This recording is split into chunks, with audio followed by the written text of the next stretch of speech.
Desde hace 40 años, la UNESCO viene celebrando el Día Internacional de la Alfabetización, un derecho humano indispensable y base de todo aprendizaje. La alfabetización es el eje mismo de la educación para todos y resulta esencial para erradicar la pobreza, reducir la mortalidad infantil, frenar el crecimiento demográfico, lograr la igualdad de género y garantizar el desarrollo sostenible, la paz y la democracia. Hoy, en Buenos Días Buenos Aires, nos visita el profesor Mario Porto, diputado nacional por la provincia de Buenos Aires, exdirector general de Cultura y Educación bonaerense. Bueno, bienvenido, Mario.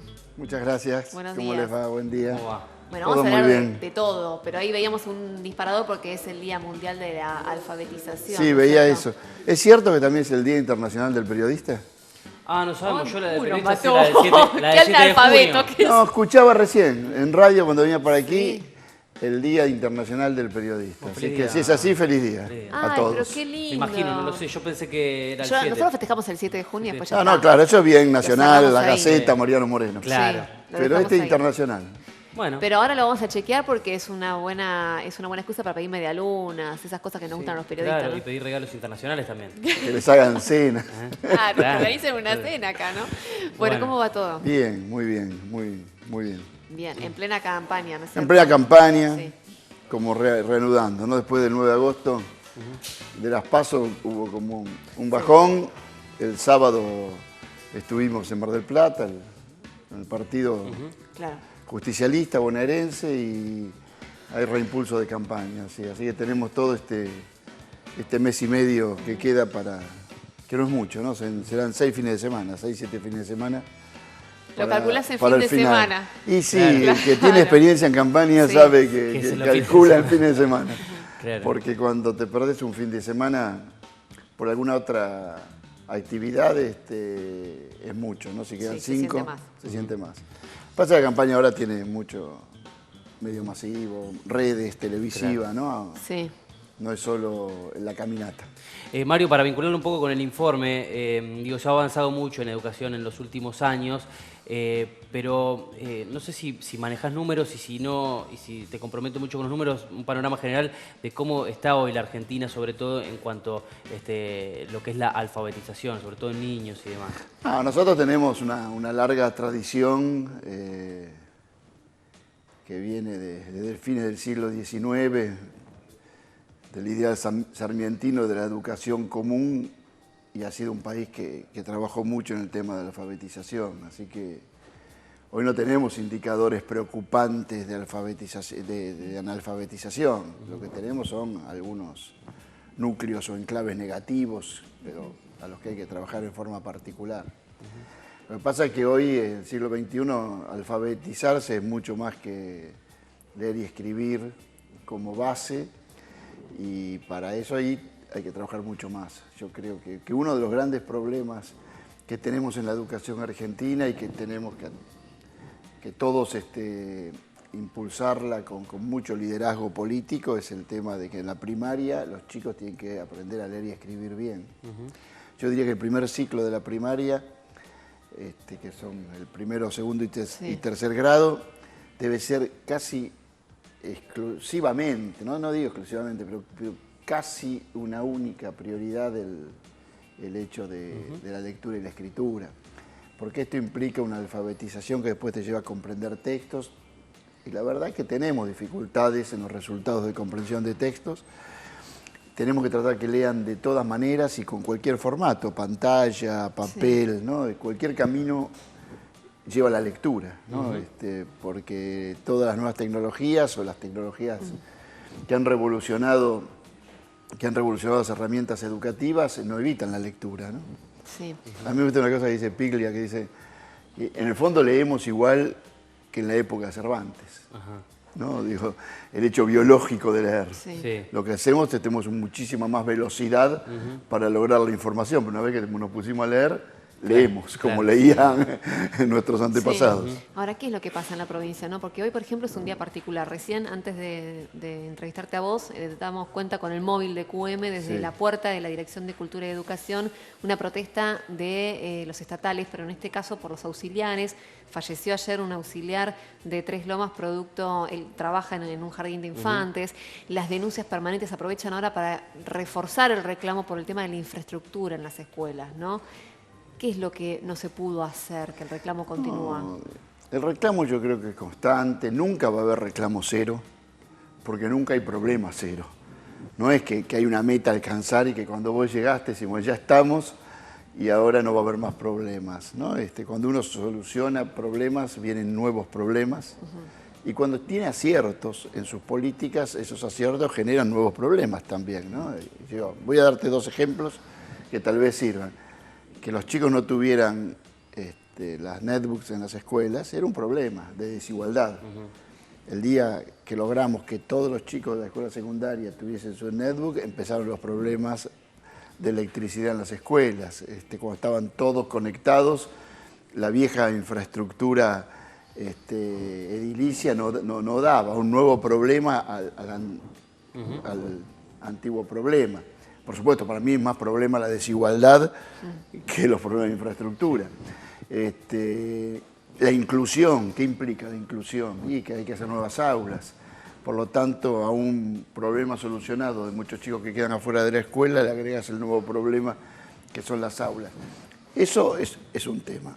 El segundo tema, me parece que hay algunos sectores gremiales que viven en constante conflicto y en constante reclamo, ¿no? Sí. Y que tienen un frente abierto en forma permanente. Entonces se cierra el acuerdo con los docentes, se abre con los auxiliares. Más allá de este caso en particular de Tres Lomas, que como no lo conozco no puedo juzgarlo y no sé cómo fueron las condiciones en las que ocurrió este hecho que vos me mencionás. Entonces, bueno, hay problemas. Y hay sectores con los que uno trabaja mejor para solucionarlos y hay sectores con los que uno nunca puede acordar solucionar problemas. Es cierto que hay problemas que vienen desde hace muchísimo tiempo y que de verdad no se solucionan. Problemas de infraestructura en algunas escuelas de la provincia vienen desde hace muchísimos años. Ahora, también es cierto que se han endurecido mucho las posturas de algunos gremios. Digamos, eso no se puede desconocer. Los 17 días de paro de este inicio de año fue realmente algo que no había sucedido nunca. ¿Eso qué lectura se hace, digamos? Sí, son 2 cosas distintas. El conflicto docente que llegó a un inicio muy trabajoso, que creo no fue este año, fue el año pasado, si no me equivoco, claro. de los 17 días, era porque venía de un arrastre del año anterior que había dejado muchos problemas sin solucionar y ahí nos equivocamos todos, me parece. Eso yo creo que aquella conflicto lo leyó muy bien el gobernador, porque la verdad que este año adelantó las paritarias y tuvo una muy buena propuesta en febrero y se llegó al inicio de clase con tranquilidad. Eso es un mérito. La verdad que leer positivamente, hacer una buena lectura de los conflictos es un hecho positivo para corregir, ¿no? A mí me parece que es eso. El tema de los gremios no docentes, que creo que es ATE en este caso, me parece que su dinámica es la del conflicto. Y por otro lado, bueno, ellos construyen conflicto, así es la manera que tienen de actuar gremialmente. Es muy difícil a veces acordar, porque construyen desde el conflicto permanente, por más que tengan razón en muchas cosas. Vienen de un gran fracaso electoral, aparte, con su idea de también transformarse en una opción política. Y bueno, todo eso son temas que se juntan. Infraestructura, vos me decías, hay problemas de infraestructura histórica. Sí, lo va a haber también. No digo, yo dejé el ministerio hace 4 años, casi 3 años y medio. Teníamos unos 9.200 edificios. Me imagino que hoy habrá 9.500. Entre 9.000 y 10.000. Algunas escuelas están complicadas. Pues yo tenía 9.000 y 10.000. Vos pensás que el 10% de problemas serios estamos en 1.000 problemas, en 1.000 escuelas, ¿no? El 1% de problema diario estás trabajando con 100 conflictos diarios. 1%, te estoy diciendo. Hay que mantener escuelas centenarias, hay que mantener escuelas que que están en lugares muy hostiles y que además de eso capaz que tienen 3 turnos y que tienen mucha abundancia de alumnado. Y seguramente que a mí no me gusta hablar de otro, hablo de mí. En algunos lugares habré puesto cuando era ministro menos de la necesaria inversión que se necesitaba. Pero hay que tener claro que uno trabaja con un parque inmobiliario de unos 10.000 edificios, 9.000 edificios, más la necesidad de edificios nuevos. Pero el mantenimiento de ese parque inmobiliario es muy grande. Bueno, el fin de semana habrás leído que apareció tu nombre como posible ministro de Educación de la Nación, por lo que pude ver en algunas editoriales de algunos diarios, ¿no? Sí, sí. Que ya aparece tu nombre como el candidato, no sé, el que más se menciona. Bueno, habrá otros, ¿no? También. Ah, ¿pero hablaste con Scioli ese tema? ¿Se No, habló? no. Mira, con Scioli cuando hablamos de octubre, no hablamos de diciembre. Y me parece que la preocupación que tenemos que tener todos es octubre, 25 de octubre. ¿Pero te gustaría? Ser ministro de Scioli, sí, me gustó serlo en la provincia y también me gustaría ser ministro de Educación o en el lugar que me necesite. Además no renovás tu banca como diputado. No así que renuevo. La verdad que vengo haciendo una trayectoria política interesante en el sentido que cumplo mi mandato y me voy, digamos. Digo porque el Ministerio de Educación de la Provincia de Buenos Aires también tiene acuerdo del Senado, ¿no? Ajá. Por lo tanto, no es electivo, pero tiene plazo, porque el Senado te elige por un plazo de 4 años. Yo cumplí mis 4 años y me fui. Y ahora fui 4 años diputado, que fue una tarea muy linda, muy interesante, aprendí mucho. Y ahora se abre un panorama, mira, esto lo digo siempre, es casi redundante, pero lo voy a repetir. Y me parece que uno en política tiene que desear ser todo y bancarse cuando no es nada. Y están las dos posibilidades. No es que uno tiene inevitablemente que seguir siendo un funcionario. Lo único que uno va a seguir siendo es un militante político. Y además debe defender un proyecto, si uno tiene una posibilidad de estar en un alto cargo, o defender el mismo proyecto si uno no está en ningún cargo. Algo parecido dijo Randazzo cuando bajó su Yo, candidatura. A Florencio lo entendí tanto de lo personal. Más allá, yo lo aprecio mucho. Y lo ¿Crees que entendí estuvo bien lo que hizo? Lo entendí desde lo personal. Desde lo político me hubiese gustado que estuviese en un lugar mucho más de exposición y de electivo, porque me parece que es uno de los mejores dirigentes que tenemos en la Argentina. Sí, lástima que después no lo salieron a bancar muchos. Digo lástima porque ya que todos hablan del peronismo unido, una vez que él tomó una decisión, que no fue una decisión simplemente, digamos, personal, salieron todos en fila a pegarle. Sí, lo que pasa, viste, que hay una tensión en la política siempre entre las decisiones individuales y las colectivas. Y cuánto de tu decisión individual afecta a lo colectivo, ¿no? Y entonces a veces es lógico que en nombre del conjunto vos tengas que limitar más tus aspiraciones personales o tus dudas personales. Pero bueno, algunas personas, algunos compañeros, uno los conoce en muchos aspectos, no solo en la gestión. Y entonces soy comprensivo. No digo que me gustó, yo hubiese querido que fuese candidato a algo. Y claro, en la provincia quizás. No, te quería consultar por Massa, porque él presenta las propuestas educativas. Él dice que habla de una especie de sistema de premios y castigos para los docentes y para los alumnos. Y en un momento una de las frases que dijo es, bueno, incentivos hay que darle a los docentes y por qué no el castigo de que tengan que capacitarse más. Yo no sé, no entendí demasiado, pero habrá que esperar hoy la conferencia de prensa cuando dé a conocer las propuestas, porque por lo que pude leer no tengo en detalle bien qué es lo que él propone. Tal vez vos no entendiste demasiado, o más probablemente es que el que entiende poco es Massa, me parece. Massa es muy oportunista, es un dirigente que me parece que se toma poco tiempo para profundizar las cosas y para pensar las cosas, siempre sale al toro, ¿no? Y siempre sale a hacer una cierta demagogia por derecha, en esto de ser duro, ¿no? Ha puesto todo su énfasis en combatir al narcotráfico, ser duro con la seguridad, bajar la edad de imputabilidad y ahora ser duro con los docentes. Él tiene como mentor, conduciendo sus equipos educativos, a un buen profesional que es Yáñez, ¿no? Gustavo Yáñez. Que me parece que no tiene esa postura tan tan dura, porque ha recorrido escuelas y ha estado en aulas y uno no educa haciéndose guapo. ¿Qué decir? Que quizás no sea la propuesta, en realidad es en No, tono de me campaña. parece que él esto. siempre sintetiza haciéndose el guapo. Sí. ¿No? Ha elegido ser la derecha en la Argentina, está bien, es su postura, pero ha elegido eso. A mí me parece que tendría que escuchar más a los docentes, ver cómo son las escuelas. Primero todo que más capacitación no es un castigo. Sí dijo eso, ¿no? Yo no lo escuché, pero digo...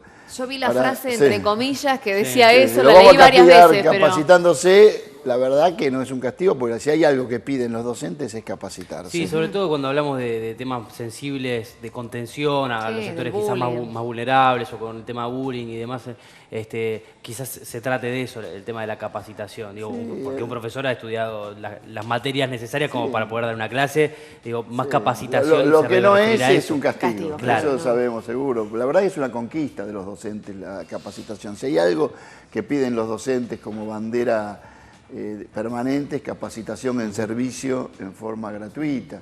Y por lo tanto, cuando hicimos encuestas, yo siempre que hice encuestas o que hice consultas a los docentes, el primer punto que pedían era capacitación. Y cuando ellos dicen capacitación, dicen más que actualización. Sí. Dicen mejor formación de base, actualización de contenidos y de nuevas teorías, pero también más acompañamiento, capacitar en nuevas culturas juveniles, en problemáticas de violencia o problemáticas intraescuelas que no eran habituales hace unas décadas. Piden ayuda a los docentes. Yo creo que la formación y la capacitación docente tiene que ser estratégica del próximo gobierno. Sí. En el caso nuestro yo creo que lo considero es continuando la tarea que viene haciendo el Ministerio de Alberto Silioni, profundizándolo mucho más. Yo creo que la formación docente tiene que ser un tema nacional. Sí. Y te lo digo con mucho énfasis. Y no estoy diciendo que pase a nivel nacional, porque es complejo la jurisdicción de cuál dependa. Lo que yo digo es que debe ser un tema nacional. Formamos docentes para la nación, no formamos docentes para provincias en particular. Tengo una pregunta más de la campaña. Dale. ¿Miembro tendría que bajarse, no ser candidato, como dijo Guido Lorenzino? Dijo, se tendría que bajar directamente. Que él decida, no sé hasta dónde le da la vergüenza o la no vergüenza. Esperaremos que la justicia diga que se ha cometido un delito o no. Políticamente yo creo que está destrozado. La verdad que es una vergüenza la cantidad de contratos que hay en todas las áreas del gobierno, en la usina, ¿no? Que es así como se llama Sí. la empresa, productora, la productora de él y de su socio, Sí. que aparte también es candidato, de Alberto Mesa. Por lo tanto, me parece que ellos tienen un límite muy poco claro entre lo que es la política y los negocios. Y sin duda, si vos tenés contratos por todas las áreas de gobierno con altísimas sumas, no creo que sean solo para ellos. Bueno, hay que ver los denunciadores seriales del PRO como Patricia Bullrich o Laura Alonso, que dicen ahora. Claro. Macri en general calla sobre estos temas. No, salió Vidal a defenderlo, ¿no? Salió Vidal a defenderlo. Bueno, Vidal estará de acuerdo con que un solo empresa tenga todos los contratos de la ciudad en rubros muy diversos y para los cuales uno duda que hubiese tanta necesidad. Me parece que es un escándalo de lo de Niembro y es un escándalo que lo de Niembro no sea tratado ni por el diario Clarín ni por el diario La Nación, ni sea tratado por los canales del Grupo Clarín. Eso es tan escandaloso como lo de Niembro. Mario, bueno, gracias como siempre por venir. No, muy amable, el día de la alfabetización Sí. y del periodista. Gracias. Sí, Confirmado. está confirmado. Confirmado. nuestro productor, así que muy Primicia bien. mía. Nos cerró la boca, ¿eh? Sí, así que bueno, Así feliz que- día, de verdad. Sí, feliz día. Feliz días a todos ustedes. Bueno, hasta Gracias la por próxima. todo.